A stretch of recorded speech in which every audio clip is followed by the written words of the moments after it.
If you haven't heard, I disinvited Donald Trump.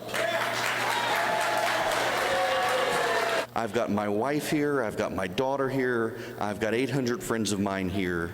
It's a family-friendly program, and if he's not going to clarify that this isn't what he meant, I don't think I want him at my event. All right, that was Erick Erickson disinviting Donald Trump and announcing that. I don't think those were all cheers, Joe. What do you think? Well, you know, I think this is a great example of how this is not in the best interest of the Republican Party, the conservative movement, Fox News, anybody that wants to see a Republican elected in 2016. It's a great example. Erick's a friend of mine, been a friend of mine for a long time. So he obviously saw something in that.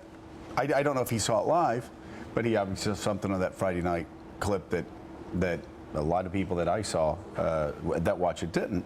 It's just another example of there's this division. When you have Rush Limbaugh attacking Fox News, and you have Fox people seeming to go into different corners.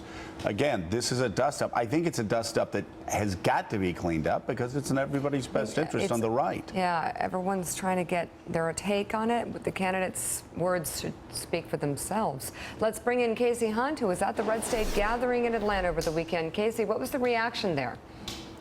Well, Mika and Joe, I would say that if Donald Trump is the Mad Hatter of American politics right now, then the Red State Gathering was a lot like Wonderland. This was supposed to be a chance for all these other conservative candidates to shine, but that turned out to be next to impossible. I'm pretty sure not a single person in the debate stood up and said, I'm an establishment moderate squish. I stand for nothing. Have you noticed that they run as us? This group of conservative activists would usually be Ted Cruz's crowd. God bless Red State. But like everything else in the GOP race right now, the Red State Gathering quickly turned into Donald Trump's show, even without him there. I don't want my daughter in the room with Donald Trump tomorrow night, so he's not invited. On stage, Jeb Bush called on Trump to apologize. Do we want to win? Do we want to insult 53% of all voters? And many of the conservative activists here think Trump has taken things too far. What he said was just over the top.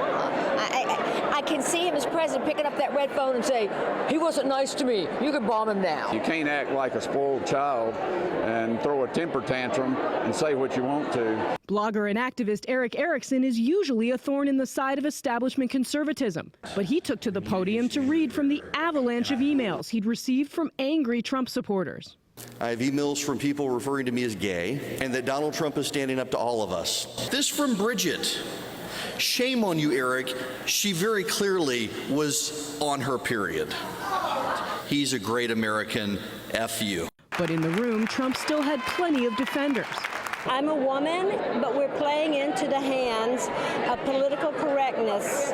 When we silence someone. I wish the other candidates would take his attitude of being who they are instead of being who everybody wants them to be. That sentiment might help explain why some of Trump's opponents refuse to denounce him. Should Mr. Trump apologize to Megyn Kelly?